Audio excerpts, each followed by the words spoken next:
ሰላም ጤና ይስጥልን ውድ የዋልያ ሚዲያ ቤተሰቦች፣ የዕለተ ቅዳሜ አመሻሽ መረጃዎች እናልፋለን። በመጀመሪያም አቶ ጀዋር መሐመድ ከቢቢሲ አፋን ኦሮሞ ጋር ባደረጉት ቃለ ምልልስ የኦሮሞ ፌዴራሊስት ኮንግረስ ኦፌኮ አባልነታቸውን እንዳለቀቁም ገልጸዋል። አቶ ጀዋር ከ4 ዓመት በፊት የኦፌኮ ምክትል ሊቀመንበር ሆነው መመረጣቸውን የሚያስታውስ ሲሆንም ከሀገር ውጭ በመሆናቸው በፓርቲው ውስጥ ያላቸው ተሳትፎ ደካማ መሆኑም ይታወቃል። አሁንም የፓርቲው አባል ስለመሆናቸው ተጠይቀው አሁነኝ የሚል መልስም ሰጥተዋል። ኦፌኮ ባለፈው ምርጫ ያልተሳተፈ ሲሆን ዘንድሮ በሚደረገው ምርጫ ካልተሳተፈ በምርጫ ቦርድ የሚሰረዝ በመሆኑ በአዲስ አበባ ብቻ እንደሚወዳደር ማስታወቁም ይታወሳል።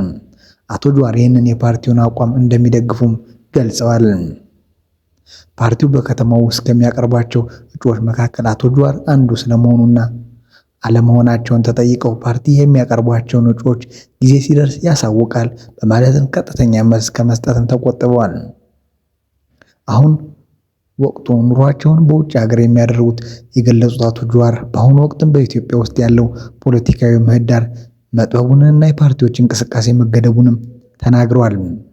የተቃዋሚ ፓርቲ አባላት እንደሚገደሉና እንደሚታሰሩ እንዲሁም በጥሩ አይን እንደማይታዩ የጠቀሱ ፖለቲከኛው በዚህ ሁኔታ ውስጥም ገዢው ፓርቲ ተጠናክሯል ሆኖ ተዳክሟል ማለት አይቻልም ብለዋል። ጨምሮም የፖለቲካ ምህዳር በወያኔ ዘመን እንደነበረው ክፍት ቢሆን ብልጽግና ፓርቲ ይህንን ዓመት አያልፍም ያሉት አቶ ጀዋር በጠቅላይ ሚኒስትር አብይ አህመድ የሚመራው መንግስት ሀገሪቷ ጥፋት ውስጥ እያስገባት እንደሆነም አስረድተዋል። በውጭ ሀገር ሆነው የፖለቲካ ትግላቸውን መቀጠላቸውንም አስታውቋል። አቶ ጀዋር መሐመድ ወደ ቀጣይ መረጃ ስናልፍም አሜሪካን እንዳያስቆጣ የተሰጋው ደቡብ አፍሪካ ከቻይና ኢራን እና ሩሲያ ጋርም የምታደርገው ወታደራዊ ልምምድ። ደቡብ አፍሪካ የሚካሄደው ወታደራዊ ልምምድ ላይ ከቻይና ከኢራንና ከሩሲያ የተውጣጡ የጦር መርከቦች መሳተፋቸውን ከሀገሪቱ ከአሜሪካ ጋር ያላትን ግንኙነት የበለጠ ሊያሻክረውም ይችላል። ደቡብ አፍሪካ በወታደራዊ ልምምድ ላይ ኢራን ንቁ ተሳታፊ ከምትሆን ይልቅ ታዛቢ እንድትሆንም ለማሳመን ጥረት እያደረገች መሆኑን የሚጠቀሙ ዘገባዎችም ወጥተዋል። በቅርብ ቀናት ውስጥም የቻይና የኢራንና የሩሲያ ባንዲራዎች የሚውለበልብ መርከቦች በኬብ ባህረ ሰላጤ የሲሞንስ ከተማ በሚገኘው የደቡብ አፍሪካ ዋና የባህር ኃይል ጣቢያም ሲቀዝፍ ይታያል። ለአንድ ሳምንት የሚቆየው ልምምድ ዓርብ ዕለት ተጀምሯል። በቻይና የሚመራው ይህ ልምምድም እንደ አውሮፓውያን አቆጣጠር በ2006 የተመሰረተውና ብሪክስ በመባል የሚታወቀው ዋና ዋና ታዳጊ ሀገሮችን ጥምረት የተውጣጣ ሌሎችን አባላትን ያካትታል ተብሏል። ምህጻረ ቃሉ የወሰደውም ከብራዚል፣ ሩሲያ፣ ህንድና ቻይና የእንግሊዝኛ ስሞች የመጀመሪያ ፊደላት ነው። ደቡብ አፍሪካ ከ4 ዓመታት በኋላ ቡድኑን ስትቀላቀል ኤስ የሚለው የስሟ ፊደልም የቡድኑ መጠሪያ ላይ ተጨምሮ ብሪክስ ተባለ። በቅርብ ግብፅ፣ ኢትዮጵያ፣ ኢንዶኔዥያ፣ ኢራን እና የተባበሩት አረብ ኤሚሬትስ በመጨመራቸው ጥምረቷን ብሪክስ ፕላስ ተብሎም ይጠራል። የቡድኑ ዓላማ የበለጸጉ የምዕራባውያን ሀገሮችን የፖለቲካና የኢኮኖሚ ኃይል መገዳደር ነው። የደቡብ አፍሪካ መከላከያ እንዳስታወቀው የባህር ኃይል አባላት ለጋራ የባህር ደህንነት ስራዎችን ለተቀናጀ የተግባር ልምምድና የባህር ላይ ጥቃት ተከታታይ ፕሮግራሞችንም የተሰበሰቡ ናቸው። የትኞቹ አገራት እንደሚሳተፉ ባይናገሩም የስልጠናው ዓላማ የመርከብና የባህር ላይ የኢኮኖሚያዊ እንቅስቃሴዎችን ደህንነት ማረጋገጥ ብቻ እንደሆነም ይፋ አድርገዋል። አንዳንድ አስተያየት ሰጪዎችም የብሪክስ ፕላስ አባላት ለምን አንድ ላይ ወታደራዊ ልምምዶችን እያደረጉ እንደሚገኙ ይጠይቃሉ። ምክንያታቸው ደግሞ ቡድኑ የኢኮኖሚ ጥምረት መሆኑ ላይ ነው ብለዋል። የብሪክስ ፕላስ አባላት በፖለቲካዊ መልክ እርስ በርስ የሚቃረኑና በመካከላቸው የጋለ የድንበር ግጭት የሚፈጥሩ አሉ ሲሉም የመከላከያ ተንታኙ ዲን ዊንግሪን ለቢቢሲም ተናግረዋል። ደቡብ አፍሪካ ከቻይና እና ከሩሲያ ጋር የባህር ኃይል ልምምድም ስታደርግ ይህ የመጀመሪያው አይደለም። የመጀመሪያዋ ሞሲ ተብሎ የሚጠራ ሲሆን ትርጉም በደቡብ አፍሪካ የስዋና ቋንቋ ጭስ ማለት ነው። ይህ ወታደራዊ ልምምድ የተደረገው እንደ አውሮፓውያን አቆጣጠር በ2019 ሲሆን ብዙም ትኩረት አልሳበም። ነገሩ ግን እንደ አውሮፓውያን አቆጣጠር በ2022 ሁለተኛ ዙር ሞሲ ሲካሄድ ሩሲያ በዩክሬን ላይ ሙሉ በሙሉ ወረራ ፈጽማ የነበረ በመሆኑ ልምምዱ ለሚካሄድ የተመረጠበት ወቅትም በጣም ተተችቷል። ሩሲያ ወረራዋን በፈጸመችበት በዓመት ነበር ልምምድ የተደረገው። ይላሉ ዊንግሪን። ስለዚህ በጊዜው ሁሉ በልምምድ ዙሪያ ጥያቄ እንዲነሳም አድርጓል። የአሁኑ ልምምድ መጀመሪያ ላይ ህዳር ወር ላይ እንዲካሄድ ታቅዶ የነበረ ሲሆን ሞሲ ሳልሳዊ ተብሎ ሊጠራም ነበረ። ነገር ግን ደቡብ አፍሪካ ለመጀመሪያ ጊዜ ባዘጋጀችው የቡድን 20 መሪዎች ጉባኤ ምክንያት ለሌላ ጊዜም ተላልፏል። እናም የስም ለውጥም ተደርጎበት በርከት ያሉ አገራት እንዲሳተፉበትም ተደርጓል።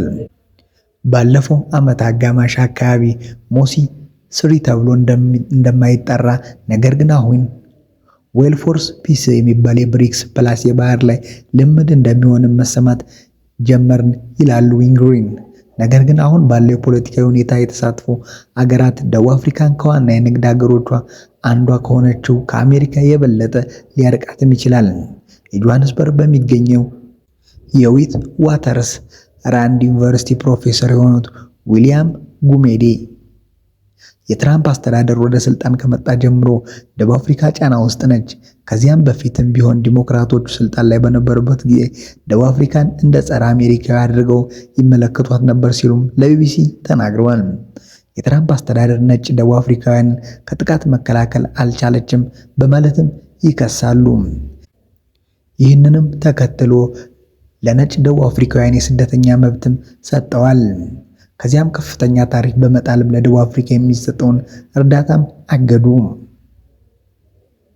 ትራምፕ ንዴትን በከፊል ያባሰው የፕሪቶሪያ በእስራኤል ላይ በዓለም አቀፍ ፍትህ ፍርድ ቤት ICJ በማቅረብ ረገድ ባላት ሚና ነው።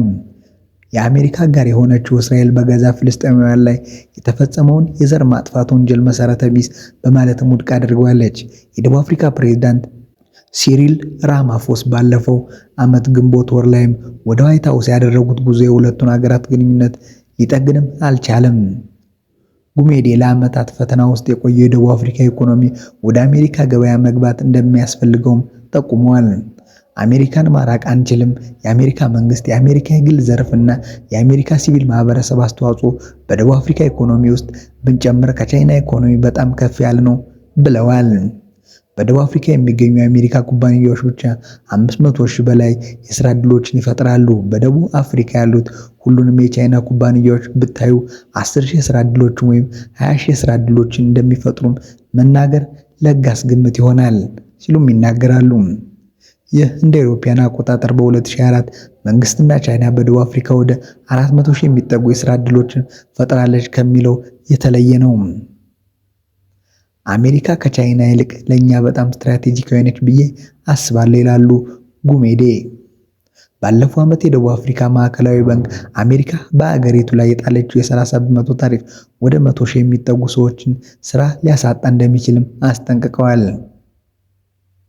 በዚህም ከፋና የተጎዱት የግብርናና የመኪና አምራች ዘርፎች ናቸው።